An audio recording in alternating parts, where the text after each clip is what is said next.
Hello to all and welcome back to the channel. मैं हूं अनामिका और मॉडर्न इंडियन हिस्ट्री के लिए स्पेक्ट्रम और एनसीईआरटी की ये सीरीज हम जारी रखेंगे। So you are already aware that what all we have discussed and what all we are going to discuss in this particular session. Okay, so we are discussing the national movement 1905 से 18 तक का जो time period है।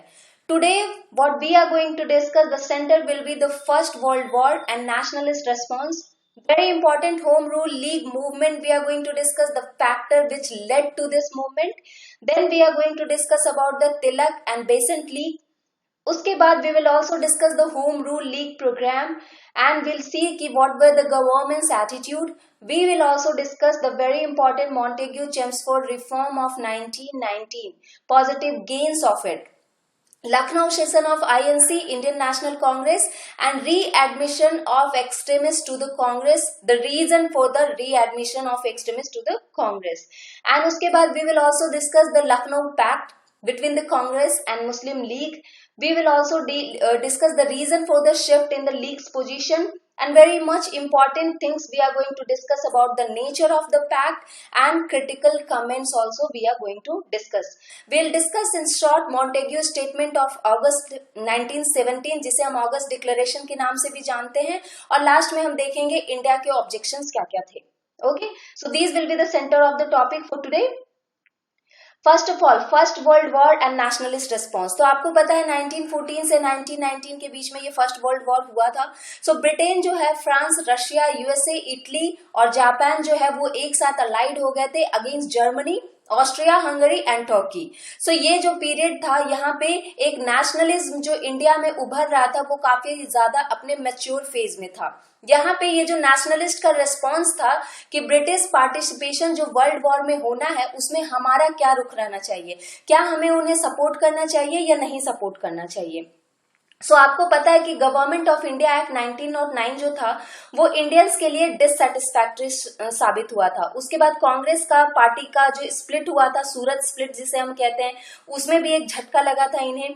उसके बाद जो है तिलक भी वहां पे इम्प्रिजनमेंट कर दिए गए थे, उनको भी बंदी बना लिया गया था. फिर तिलक का रिलीज होता है और उसके बाद एनी बेसेंट का यहाँ पे आगमन होता है और एक नेशनल मूवमेंट की जो है वो शुरुआत होती है.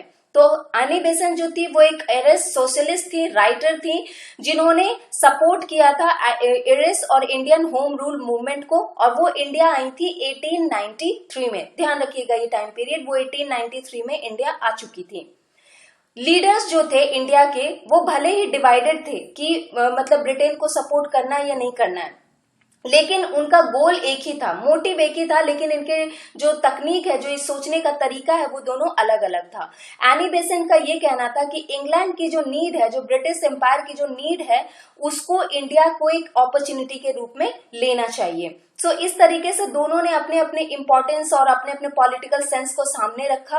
कांग्रेस सेशन 1915 में जब हेल्ड होता है तो यहाँ पे ये डिसाइड किया जाता है कि एक्सट्रीमिस्ट जो है वो पार्टी को फिर से ज्वाइन करेंगे और ये किसके द्वारा हुआ था, एनी बेसेंट के बहुत ज्यादा जोर देने के कारण ये चीजें हुई थी. तो यहाँ पे जो बेसेंट और तिलक है वो एक साथ तो आते हैं, लेकिन इनके भी सोचने और करने के तरीके में डिफरेंसेस थे, जिसके कारण ये एक साथ कभी नहीं आ पाए. हालांकि इनमें कोई पर्सनल दुश्मनी नहीं थी, दोनों एक दूसरे की रेस्पेक्ट करते थे, बस इनके सोचने का तरीका अलग था. सो दोनों जो है एक दूसरे को कन्विंस करने में मतलब नहीं हो पाए कि कांग्रेस सपोर्ट करे होम रूल लीग के फॉर्मेशन को या नहीं करे. तो इस तरीके से दोनों में जो आइडियोलॉजी में जो डिफरेंसेस थे वो यहाँ पे देखने को मिल रहे थे. सो अकॉर्डिंगली क्या हुआ कि जो बेसेंट की लीग थी वो अलग सेटअप हुई और जो तिलक की लीग थी वो अलग तरीके से सेटअप हुई थी. ओके, सो यहाँ पे आपको अगर मैं बताऊं कि जो नेशनलिस्ट रेस्पॉन्स था कि British participation first world war में होना है या नहीं होना है, उसके थ्री फोल्ड आप देख सकते हो कि मॉडरेट्स ने सपोर्ट किया एम्पायर को कि उनको जो है उनको ये लगा, मॉडरेट्स का ये कहना था कि ब्रिटिशर्स को सपोर्ट करना हमारी ड्यूटी बनती है, एक मतलब हमारा एक वर्थ बनता है कि हम उन्हें सपोर्ट करें. दूसरी तरफ एक्सट्रीमिस्ट जैसे कि तिलक जैसे जो लोग थे उनका ये कहना था कि अगर हम ब्रिटेन को सपोर्ट करते हैं और अगर ये सोचते हैं कि वो हमारी लॉयलिटी के बदले में हमें पे ऑफ करेंगे तो ये हमारी बहुत बड़ी गलती होगी. हमें अगर सेल्फ गवर्नमेंट चाहिए तो हमें इसका फायदा उठाना चाहिए, इस अपॉर्चुनिटी का। और जो रिवॉल्यूशनरीज थे उन्होंने इस अपॉर्चुनिटी को यूटिलाइज करने का सोचा। ये सोचा कि ब्रिटिशर्स जहां एक तरफ वॉर में एंगेज हैं, इंडिया को भी उनके खिलाफ वॉर छेड़ देना चाहिए, क्योंकि एक अच्छा मौका है हमें इनसे लिबरेशन पाने का, कंट्री से इनको बाहर भगाने का। तो ये तीन चीजें यहाँ पे हो रही थी। मूविंग ऑन फॉरवर्ड, यहाँ पे होती है एक बहुत अच्छी चीज जो कि थी होम रूल लीग मूवमेंट की मतलब स्थापना। सो यहाँ पे इंडियन रिस्पांस जो था फर्स्ट वर्ल्ड वॉर का, तो जो दो इंडियन होम रूल लीग्स थे वो ऑर्गेनाइज किए गए, जो कि एरिस होम रूल लीग और एक लाइन पे था और दूसरे तरफ था represented the emergence of a new trend of aggressive politics. तो एनी बेसेंट और तिलक दोनों जो थे इनके मेन लीडर थे, जिनके एक नए ट्रेंड के रूप में इस मूवमेंट की जो है वो शुरुआत होती थी। तो यहाँ पे फैक्टर्स क्या क्या थे जिसने इस मूवमेंट को जो है वो लेड आउट किया। First of all, a section of nationalist felt that the popular pressure was required to attain concession from the government. मतलब एक नेशनलिस्ट का ये सोचना था कि जब तक हम गवर्नमेंट पे प्रेशर नहीं डालेंगे वो हमारी तरफ ध्यान नहीं देंगे। मॉडरेट जो थे वो ऑलरेडी मॉर्लिमेंटो रिफॉर्म से उनको कुछ खास हासिल तो हुआ नहीं था, वो उससे काफी ज्यादा डिससेटिस्फैक्टरी थे। तो ये एक अलग चीज थी कि मॉडरेट्स भी सेटिस्फाई नहीं थे, तो उन्होंने भी सोचा कि हाँ भाई ये होना चाहिए। दूसरी तरफ जो वॉर टाइम में जो मिजरीज हो रहे थे, जो भी टैक्सेशन या प्राइसेस राइज हो रहे थे, अब उनको वॉर में लड़ने के लिए तो मनी चाहिए ना, और वो मनी कहाँ से लाएंगे, टैक्स से ही तो लाएंगे। और उसके बाद वो मतलब अग्रेसिव पॉलिसीज ले रहे थे मूवमेंट में, मतलब उनको शामिल करने के लिए, पार्टिसिपेशन करने के लिए। और दूसरा जो था कि यहाँ पे जो मेजर इंपेरियलिस्ट पावर थे उस समय में, वो अपने जितने भी प्रोपेगेंडा वो कर रहे थे वो एक दूसरे के खिलाफ कर रहे थे। और उसके बाद ये जो इनकी जो एक मिथ वाली पॉलिसी थी वो सबके सामने आ चुकी थी कि ये बस अपना हित चाहते हैं, हमारा हित ये नहीं चाहते। एनी बेसेंट जो थी वो 1893 में इंडिया आ चुकी थी। उन्होंने अपने जो ये मूवमेंट थी, अपना ये जो लीग था, इसको एनलार्ज करने का सोचा। इन्होंने ये सोचा कि अब मुझे इस लीग को बहुत ज्यादा फैलाना है पूरे इंडियन लेवल पे। सो 1915 में एनी बेसेंट ने लॉन्च किया एक कैंपेन ताकि वो सेल्फ गवर्नमेंट या फिर स्वराज की मांग कर सके इंडिया के लिए। यहाँ पे उन्होंने कैंपेन जो करी थी उसके लिए उन्होंने न्यूज़पेपर का, न्यू इंडिया कॉमन व्हील या फिर पब्लिक मीटिंग या कॉन्फ्रेंसेस करके अपनी बात जो है वो लोगों तक पहुंचानी शुरू करी इन कैंपेन्स के द्वारा। लेकिन जैसा कि मैंने कहा, बेसेंट और तिलक के जो आइडियाज थे, जो इनकी चीजें थी, वो काफी ज्यादा अलग थी। So they were not able to convince Congress to support their decision to set up a home rule league। मतलब कि हालांकि इनके डिफरेंसेस अपने आप में अलग थे, लेकिन इनका एक मोटिव था कि वो कांग्रेस को कन्विंस कर लें कि वो होम रूल की स्थापना के लिए मान जाए। तो लेकिन तिलक और बेसेंट जो है इनमें काफी ज्यादा विचारों को लेके मतभेद था। तो इन्होंने, हालांकि बाउंड नहीं थे ये कि कोई ऐसा इसी साथ में ही हमें ये जो है इसकी स्थापना करनी है या नहीं करनी है, तो दोनों ने अलग अलग जो है वो फाउंडेशन इसकी रखी। So there were two home rule leagues that were launched. एक तो तिलक ने लॉन्च किया था इंडिया होम रूल लीग 1917 में बेलगांव में। ये ध्यान में रखिएगा, ये बेलगांव में इन्होंने किया था, इंडिया में नहीं किया था। और एनी बेसेंट ने जो लॉन्च किया था होम रूल लीग सितंबर 1916 में, वो किया था मद्रास में। लेकिन इन दोनों का एक कॉमन ऑब्जेक्टिव था, और वो क्या था कि हमें सेल्फ गवर्नमेंट चाहिए इंडिया में। To achieve the self government in India, ये दोनों का एक कॉमन मोटिव था। इसके बाद इनफॉर्मल अंडरस्टैंडिंग जो थी दोनों लीग के बीच में, चाहे वो तिलक की लीग हो जो कि महाराष्ट्र में काम कर रही थी एक्सेप्ट बॉम्बे, कर्नाटका, बेरार और सेंट्रल प्रोविंसेस जो थे ये इनके एरियाज थे, और जो बेसेंट की लीग थी वो बाकी रेस्ट ऑफ द कंट्री में वो काम कर रही थी। ये भी क्वेश्चन आ चुका है कि तिलक का जो लीग था वो कहाँ कहाँ काम कर रहा था, तो इट वॉज महाराष्ट्र, कर्नाटका, बेरार और सेंट्रल प्रोविंसेस। बट महाराष्ट्र में भी, बॉम्बे में ये काम नहीं कर रहा था। तिलक की जो लीग है इसका हेडक्वार्टर दिल्ली में रखा गया था। इसके बहुत ही कम ब्रांचेस थे, ओनली 6 ब्रांचेस दे हैड। और लेकिन जो बेसेंट की लीग थी वो काफी ज्यादा एनलार्ज थी, since rest of the part of the country में उनके लीग्स चल रहे थे। 200 से ज्यादा ब्रांचेस थे इनके, और ये काफी ज्यादा मतलब एक कह सकते हो लूजर ऑर्गेनाइजेशन था कंपेयर टू तिलक। भले ही इनके ब्रांचेस ज्यादा थे बट इतना ज्यादा वो स्ट्रेंथन नहीं हो पाया था। इन्होंने एक दूसरे के बहुत ज्यादा क्लोज होके काम भी करना शुरू किया, लेकिन दोनों कभी मर्ज नहीं हो पाए, क्योंकि दोनों लीडर्स के जो टेक्निक थे, दोनों की जो थिंकिंग थी वो काफी ज्यादा अलग थी, और इसीलिए फ्रिक्शन को अवॉइड करने के लिए दोनों ने अपना अपना काम करने का जो है वो तरीका सोचना शुरू किया।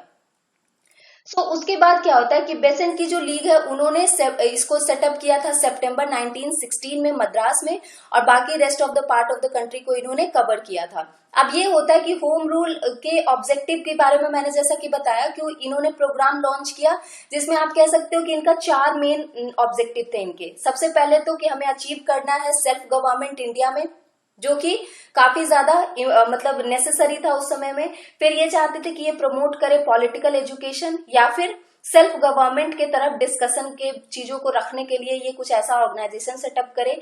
उसके बाद उन्होंने कहा कि हमें एक कॉन्फिडेंस बिल्डअप करना है इंडियंस के बीच में, ताकि वो गवर्नमेंट के खिलाफ बोलना शुरू करें। कॉन्फिडेंस आएगा तो ही तो वो ब्रिटिश गवर्नमेंट के खिलाफ खड़े हो पाएंगे। उन्होंने एक लार्जर पॉलिटिकल रिप्रेजेंटेशन की डिमांड करी इंडियंस के लिए, कहां पे? ब्रिटिश गवर्नमेंट में। और चौथी चीज ये थी कि वो अपनी पॉलिटिकल एक्टिविटी को रिवाइव करना चाहते थे इंडिया में, ताकि वो जो अपना प्रिंसिपल है कांग्रेस पार्टी का उसको मेंटेन कर सकें। इन्होंने अपने जो एक्टिविटीज है वो इसी तरीके से चलानी शुरू करी। मैसेज इनका एक ही था कि सेल्फ गवर्नमेंट हमें चाहिए। और होम रूल एजिटेशन जो था बाद में चल के मोतीलाल नेहरू, जवाहरलाल नेहरू और इन लोगों के द्वारा जो है वो ज्वाइन भी किया गया था। गवर्नमेंट का क्या एटीट्यूड था इनके लिए? यहाँ पे गवर्नमेंट को लगा कि नहीं ये बहुत ज्यादा हो रहा है, तो उन्होंने तिलक को पनिश किया कि वो अब पंजाब और दिल्ली में बैड कर दिया गया, उनको एंट्री से मना कर दिया गया। जून 1917 में एनी बेसेंट और उनके जो एसोसिएट थे उनको अरेस्ट कर लिया जाता है, और इसके खिलाफ जो है नेशन वाइड प्रोटेस्ट होना शुरू होता है। और इस तरीके से सर एस सुब्रमण्यम अय्यर जो है उन्होंने अपनी जो नाइटहुड की उपाधि थी वो वापस दे दी, जब तिलक जो है एक अपना प्रोग्राम कर रहे थे पैसिव रेजिस्टेंस को लेके। इस तरीके की चीजें जो है वो होनी शुरू हुई। अब ये होता है कि 1919 आते आते 1919 का टाइम पीरियड आते आते आखिर ये फेड आउट क्यों हो गया? क्यों ये काम नहीं हो पाया? क्यों ये कारगर नहीं हो पाया? फेलियर और डिक्लाइन की अगर आप बात करते हो ना, तो सबसे पहली बात क्या थी कि ये एक मास मूवमेंट नहीं था। ये रेस्ट्रिक्टेड था सिर्फ एजुकेटेड लोगों पे या कॉलेज स्टूडेंट जो थे वही लोग इसमें शामिल थे। लोकल मासेस तो यहाँ पे भी शामिल नहीं थे। और उसके बाद इन्होंने जो लीग है उन्होंने ज्यादा सपोर्ट मुस्लिम को नहीं किया था, तो मुस्लिम की का जो यहाँ पे साथ है वो तो इनको मिल नहीं रहा था। एंग्लो इंडियंस हो या नॉन ब्राह्मण्स हो जो सदर्न इंडिया से बिलोंग करते थे, वो भी इस चीज से काफी ज्यादा दूर रहे थे, या फिर अपर कास्ट जो हिंदू मेजोरिटी है वो भी इस लीग से काफी ज्यादा दूर रहे थे। बहुत सारे जो मॉडरेट्स थे वो सेटिस्फाइड थे कि गवर्नमेंट जो है उनको रिफॉर्म में अश्योरेंस देगी, और इसीलिए वो मूवमेंट को जो है वो अब आगे नहीं ले जाना चाहते थे, क्योंकि उनको जो है उनपे लॉयलिटी थी, वो काफी ज्यादा उनपे बिलीव करते थे ब्रिटिशर्स पे कि वो उनको रिफॉर्म लाके देंगे। वो ये सोचते थे कि इंडियंस के लिए क्या अच्छा है क्या बुरा है ये ब्रिटिश गवर्नमेंट अच्छे से समझती है, जबकि ऐसा था नहीं।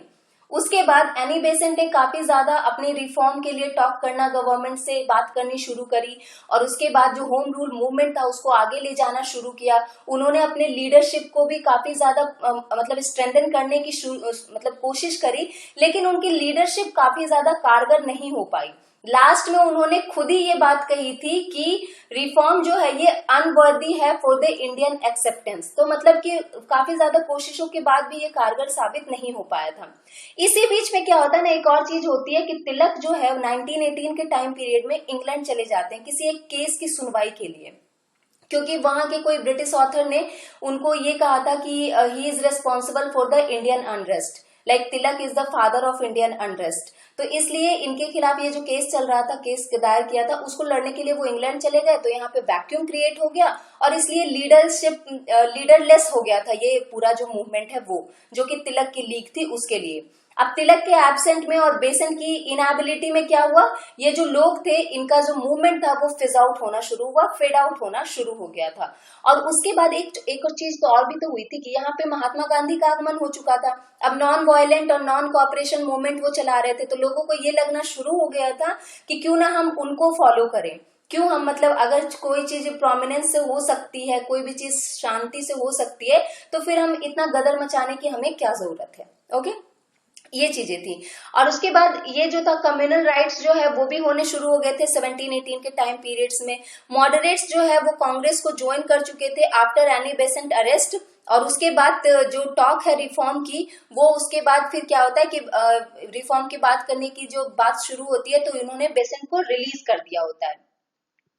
August talk of passive resistance by the extremists kept the moderates away from the activity from September 19 onwards। मतलब पैसिव रेजिस्टेंस की बात जो एक्सट्रीमिस्ट के द्वारा होनी शुरू हुई थी तो मॉडरेट्स जो है उसमें से अपने आप को अलग रखना शुरू कर दिए थे। और उसके बाद आपका क्या होता है कि मॉन्टेग्यू चेम्सफोर्ड रिफॉर्म की जो चीज है वो आनी शुरू होती है।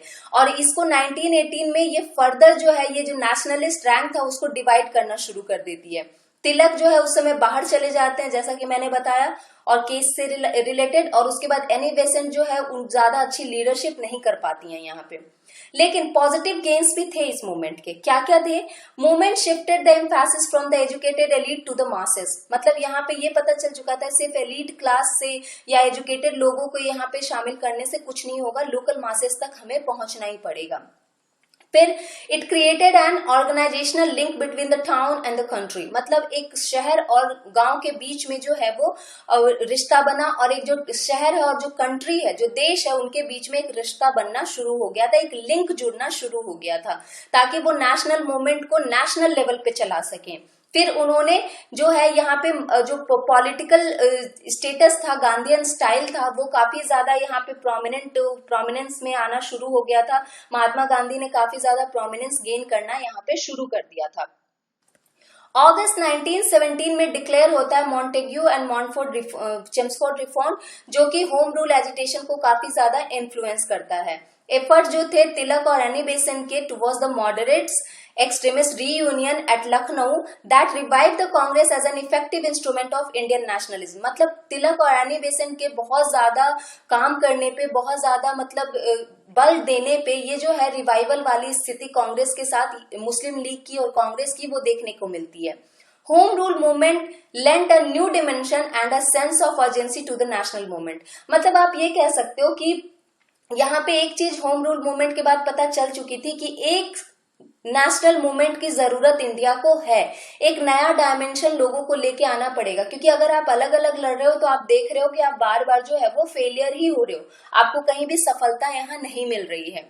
तो लखनऊ सेशन हेल्ड किया जाता है आईएनसी का, इंडियन नेशनल कांग्रेस का 1916 में। और यहाँ पे होता है एक्सट्रीमिस्ट का कांग्रेस में रीएडमिशन, मतलब उनको वापस से उसमें शामिल कर लिया जाता है। तो यही वो मतलब सेशन था, लखनऊ सेशन था, जहां पे एक्सट्रीमिस्ट जो है वो रीएडमिटेड होते हैं कांग्रेस के साथ। So the Lucknow session of INC presided over by moderate Ambika चरण मजूमदार, उन्होंने फाइनली एक्सट्रीमिस्ट को जो है वो रीएडमिट किया जिसमें कि तिलक का नाम आता है। फैक्टर्स क्या क्या थे रिस्पॉन्सिबल इस रीयूनियन के लिए?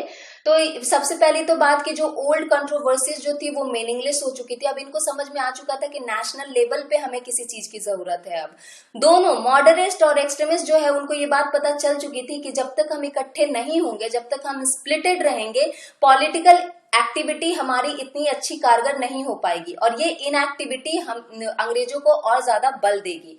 एनी बेसेंट और तिलक जो है उन्होंने विगोरस एफर्ट तो किए थे रीयूनियन के लिए, और उसके बाद तिलक ने भी जो है वायलेंस को थोड़ा बहुत अपना कम करना शुरू कर दिया था, डिनाउंस करना शुरू कर दिया था।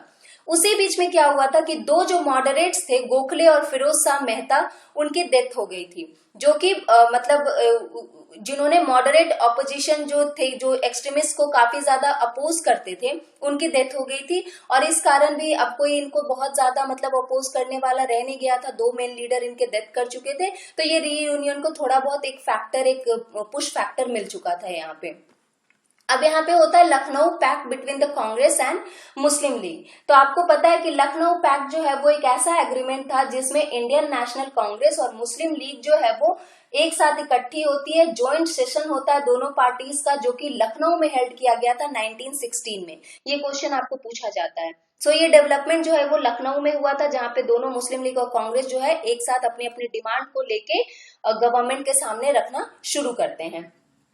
आपको ये पता होगा कि मोहम्मद अली जिन्ना जो है, जो कांग्रेस के मेंबर्स थे उस समय और लीग के भी मेंबर थे, और इस समय मतलब इन्होंने दोनों पार्टीज को एक एग्रीमेंट पे लाने का सोचा, एक लिबरल अप्रोच लेते हुए उन्होंने ये कहा कि आपको दोनों की जो डिमांड है दोनों को दायरे में रख के हम ये चीजें करेंगे। और अब पहले भी आपको पता है कि जो मुस्लिम की डिमांड थी, जैसे कि पार्टीशन ऑफ बंगाल से जो मुस्लिम है वो खफा थे। उसके बाद जिन्ना ने जो है वो अप्रोच किया था लीग को कि आपको जो है मुस्लिम को थोड़ी बहुत तवज्जो देनी पड़ेगी। और इस तरीके से जिन्ना ने जो है कांग्रेस और लीग के बीच में काफी ज्यादा मतलब एक जो लिंक होता है बनाने में, एक जो अच्छी भागीदारी होती है बनाने में, इनका काफी ज्यादा रोल माना जाता है। उसी तरीके से जो सरोजनी नायडू थी, जिन्हें नाइटिंगेल ऑफ इंडिया कहा जाता है, उन्होंने एक टाइटल दिया था जिन्ना को, जिसे कहा जाता था ambassador of Hindu Muslim unity.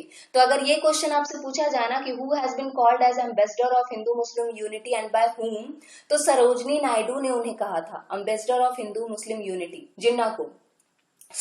इसने लखनऊ पैक्ट ने स्टैब्लिश किया था एक relation between the two prominent groups of Indian National Congress, एक तो एक्सट्रीमिस्ट ग्रुप जो कि बाल गंगाधर तिलक लीड कर रहे थे, और दूसरा मॉडरेट्स जो थे। दोनों के बीच में एक लखनऊ पैक्ट में भी एक कॉर्डियल रिलेशन जो है वो बना था।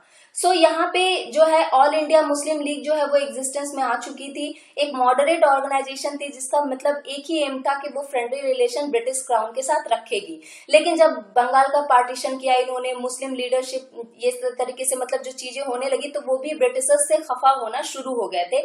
अब इसी का फायदा उठा के यहाँ पे ये कांग्रेस के साथ मिलने के लिए रेडी भी हुए थे। तो इस तरीके से ये चीजें हो रही थी। तो रीजन क्या था for the shift in the leagues position? मतलब जैसे कि मैंने बताया कि एक तो ब्रिटेन ने रिफ्यूज कर दिया था टर्की की हेल्प करने के लिए। अब टर्की को क्या है ना कि टर्की को ये लोग मतलब एक जो सबसे ऊपर की जो रिलीजियो पॉलिटिकल लीडरशिप होती है मुस्लिम्स की, जिसे खलीफा कहा जाता है, वो टर्किस में ही रूल आउट करते थे। तो उनको अगर अब वो हेल्प करने से मना करेंगे तो ऑटोमेटिकली मुस्लिम कम्युनिटी को गुस्सा आएगा।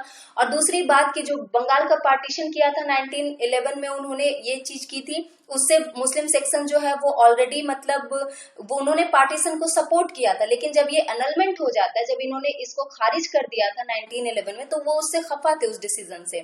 उसके बाद the refusal of the British government in India to set up a university at Aligarh, तो ये भी इनका पूरा नहीं हो पाया था। और उसके बाद जो यंगर लीग मेंबर्स थे वो काफी ज्यादा बोल्ड साबित हो रहे थे, काफी ज्यादा पॉलिटिकल आउटलुक जो है उनका वो काफी ज्यादा बड़ा दायरा था उसका। Calcutta session of Muslim league जो 1912 में हुआ था, उन्होंने भी एक कमिटमेंट रखी थी कि भाई मिलजुल के काम करने में ही भलाई है हमारी। और ऊपर से जो मतलब कांग्रेस था वो भी ये कह रहा था कि हमें सेल्फ गवर्नमेंट का जो गोल है वो लेके चलना है। तो आप इस तरीके से ये कह सकते हो कि दोनों लीग में और कांग्रेस में, दोनों में जो गोल ऑफ सेल्फ गवर्नमेंट वाली सिमिलैरिटी थी ना, इसने इन दोनों साइड्स को साथ आने में, क्लोजर आने में थोड़ी मदद करी। यंगर मुस्लिम जो थे उन्होंने मतलब फर्स्ट वर्ल्ड वॉर में अपने रिप्रेशन से काफी ज्यादा वो इन्फ्यूरिएटेड थे।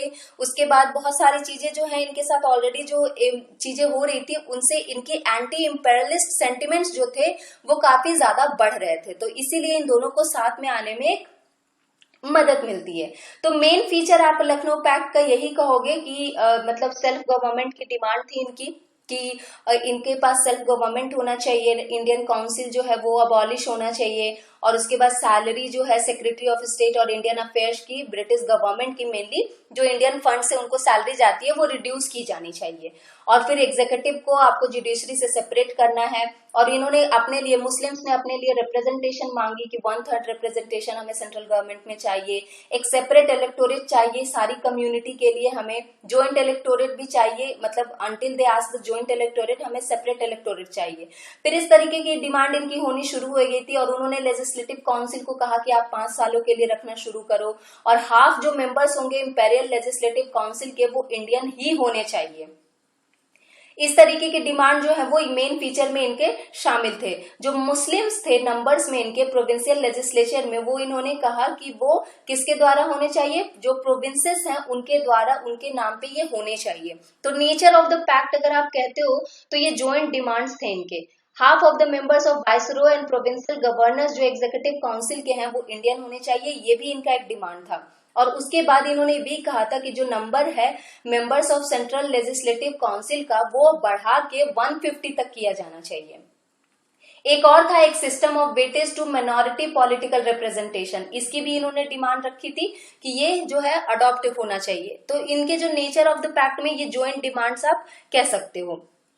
तो अब अगर आपको असेसमेंट करने कहा जाए ना लखनऊ पैक्ट का, तो जो मुस्लिम लीग और कांग्रेस है वो सेपरेट इलेक्टोरेट के लिए अग्री हो गई थी, क्योंकि कांग्रेस को अब ये बात समझ में आ चुकी थी कि अगर वो कम्युनल पॉलिटिकल या फिर ऐसी कोई एक्टिविटी को रिकॉग्नाइज नहीं करेंगे तो फिर मुस्लिम का जो सपोर्ट है वो इनको मिलना काफी मुश्किल हो जाएगा, और उनके सपोर्ट के बिना ये कुछ कर नहीं सकते। तो इन्होंने सारी चीजों पे जो है वो मतलब अग्री किया, जो कि आप एक कह सकते हो कि 1947 का जो पार्टीशन था वो इसकी शुरुआत यहाँ से हो चुकी थी। और उसके बाद जो वेटेज था मुस्लिम माइनॉरिटी का वो इन्होंने रिकॉग्नाइज किया। इंपेरियल लेजिस्लेटिव काउंसिल में मुस्लिम के रिप्रेजेंटेशन को इन्होंने 1/3 जो था वो भी मतलब एक्सेप्ट किया, जबकि इनकी पॉपुलेशन भी 1/3 नहीं थी। उसके बाद जो मुस्लिम मेंबर्स थे जिनका स्ट्रेंथ लेजिस्लेचर में काफी ज्यादा कम था, उसको इन्होंने बढ़ाने के लिए तो वो भी मान लिया।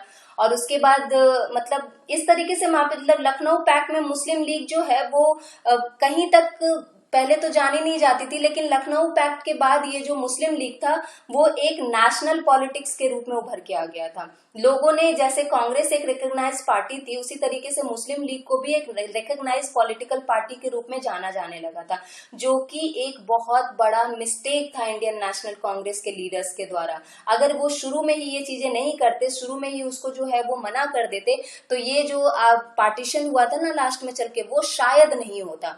What I think, okay? Critical comment में आपको यही सब देखने को मिलेगा।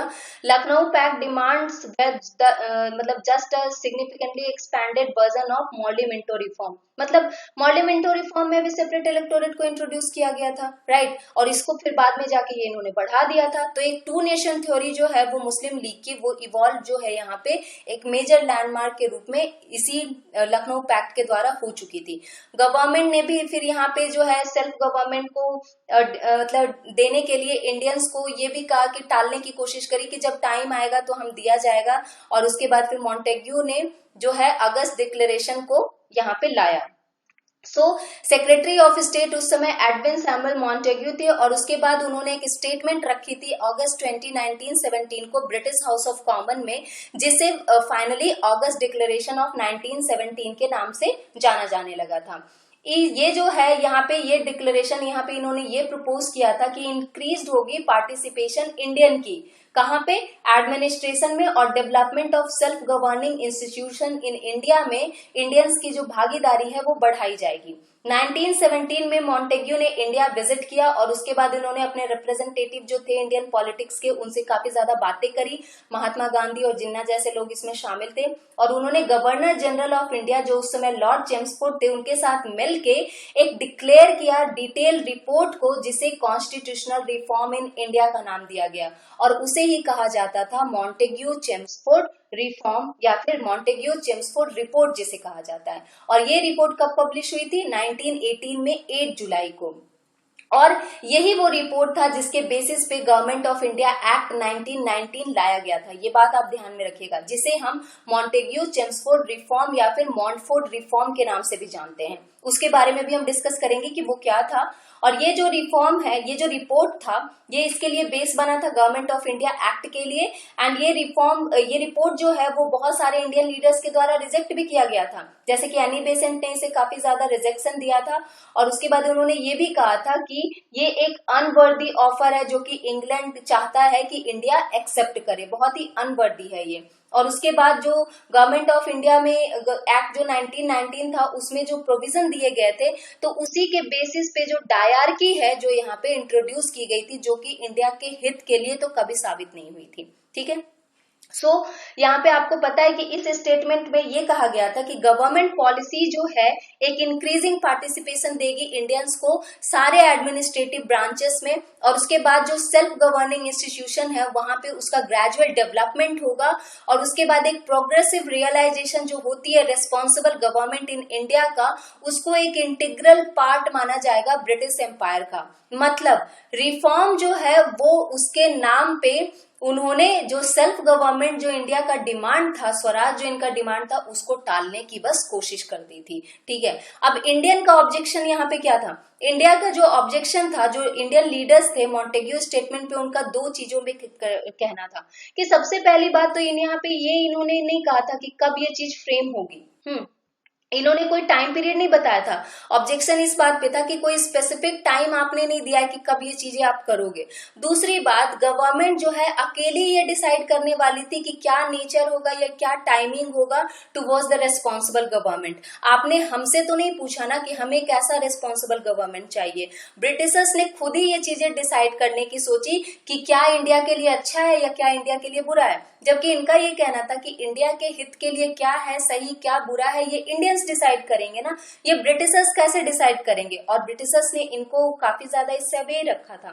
ठीक है, और तो ये जो चीजें थी, मॉन्टेग्यू जो स्टेटमेंट इन्होंने लाया था, उसके बाद इन्होंने बस मतलब ये तो डिक्लेरेशन की मैं बात कर रही हूँ। जैसा कि मैंने आपको बताया कि 1917 के बाद जब रिपोर्ट इन्होंने जो कॉन्स्टिट्यूशनल रिफॉर्म इन इंडिया के लिए जो डिटेल रिपोर्ट इन्होंने सबमिट करी थी, मॉन्टेग्यू ने गवर्नर जनरल चेम्सफोर्ड के साथ मिलके, जिसे हम मॉन्टेग्यू चेम्सफोर्ड रिपोर्ट कहते हैं, ये 8 जुलाई 1918 को पब्लिश हुआ था। और यही रिपोर्ट जो है गवर्नमेंट ऑफ इंडिया एक्ट 1919 के लिए बेस बना था, जिसे हम मॉन्टफोर्ड रिफॉर्म भी कहते हैं या मॉन्टेग्यू चेम्सफोर्ड रिफॉर्म भी कहते हैं। सो यहाँ पे ये काफी ज्यादा यहाँ पे ऑब्जेक्शन इन्होंने लाना तो शुरू किया था, लेकिन क्या ये इस एक्ट को लाने से रोक पाए? क्या जो इंट्रोडक्शन हुआ था प्रोविजंस का, जो प्रिंसिपल इसमें डाले गए थे गवर्नमेंट ऑफ इंडिया एक्ट 1919 में, क्या वो इनको रोक पाए? क्या फिर भी ब्रिटिशर्स इनके हित के लिए सोच पाए? नहीं, ऐसा कुछ भी नहीं हुआ। प्रिंसिपल प्रोविजन जितने भी थे गवर्नमेंट ऑफ इंडिया एक्ट 1919 के, उसमें सबसे बुरी बात तो ये हुई थी कि सेपरेट इलेक्टोरेट के दायरे को इन्होंने और ज्यादा बढ़ा दिया था। डिवाइड एंड रूल वाली पॉलिसी जो इन्होंने 1909 में जो मॉर्लिमेंटो रिफॉर्म में जो इन्होंने बीज बोया था, उसका पेड़ अब जब ये बहुत खड़ा हो चुका था, इसको इन्होंने और सींचना शुरू कर दिया था, उसको और पानी देना शुरू कर दिया था, क्योंकि कम्युनल इलेक्टोरेट के दायरे को इन्होंने यहाँ पे बढ़ा दिया था। और सबसे बुरी बात जो इन्होंने की थी वो थी डायरार्की को इंट्रोड्यूस करके in form of 2 classes of administration, एक तो एग्जीक्यूटिव काउंसिलर और दूसरा मिनिस्टर्स के रूप में। और उसके बाद जो गवर्नर थे उनको executive head of provincial government बनाया जाना था। तो बाकी की चीजें हम डिस्कस करेंगे कि आखिर मॉन्टेग्यू चेम्सफोर्ड रिफॉर्म क्या था, ये आगे के लेसन में आएगा। So do not worry about that. Till now I hope you understood कि हमने क्या क्या डिस्कस किया, किस तरीके से ये इंपॉर्टेंट था। Before leaving, I would say if you haven't subscribed on Academy Plus, then do it. Use the referral code RANK10. You get discount of 10%, and apart from that, you get extra benefit also. Okay यहाँ पे Unacademy आपको बेहतर ढंग से UPSC की preparation के लिए help करती है। सो आप इसका यूज कर सकते हो, हर लैंग्वेज में अवेलेबल है, हिंदी, इंग्लिश या फिर बायलिंगुअल, सब में ये अवेलेबल है। वन स्टॉप सॉल्यूशन है आपके यूपीएससी सीएससी प्रिपरेशन के लिए यहाँ पे, जहाँ पे आपको एक सब्सक्रिप्शन से अनलिमिटेड बेनिफिट्स मिलते हैं। सो आप इसके बारे में सोच सकते हो। आप इस चैनल को भी सब्सक्राइब कर लीजिए ताकि आपको यहाँ पे भी रेगुलर अपडेट्स मिलते रहें। Hit the bell icon for that. बहुत सारे courses are already streaming here, take benefit from all those. इस Anamika signing off, take care guys, have a nice time, bye bye.